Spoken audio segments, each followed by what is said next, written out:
BRS నేతలను అక్రమంగా arrest చేయడం సిగ్గుచేటని మహబూబాబాద్ ఎమ్మెల్సీ రవీంద్రరావు అన్నారు.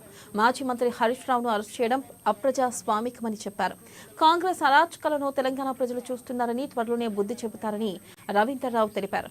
అరెస్ట్ చేసిన బీఆర్ఎస్ నేతలను వెంటనే విడుదల చేయాలని, లేదంటే రాష్ట్రం అగ్నిగుండం అవుతుందని ఎమ్మెల్సీ హెచ్చరించారు. యావత్ తెలంగాణని అట్టుడికేలా చేస్తుంది.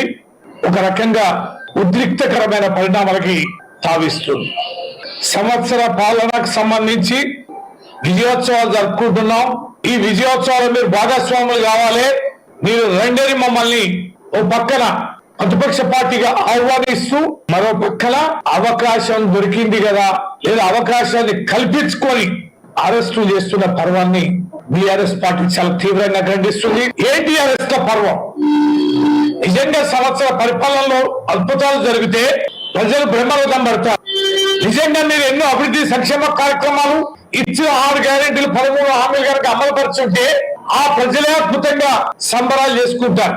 కానీ గమనిస్తే ఎక్కడ ఆ సంబరాల వాతావరణం కనిపిస్తాలే. సముద్రాన్ని కాంగ్రెస్ పార్టీ అయినా సంబరాలు చేసుకుందామంటే మాకు ఏమి ఇచ్చారు, ఏం చేసిందని ప్రతి నియోజకవర్గంలో, ప్రతి ప్రాంతాల్లో గ్రూపుల తగాదాలతోటి ముసుగుల గుజులాటలాగా కాంగ్రెస్ పార్టీ గ్రూప్ పంచాయతీలే ప్రతి జిల్లాల్లో.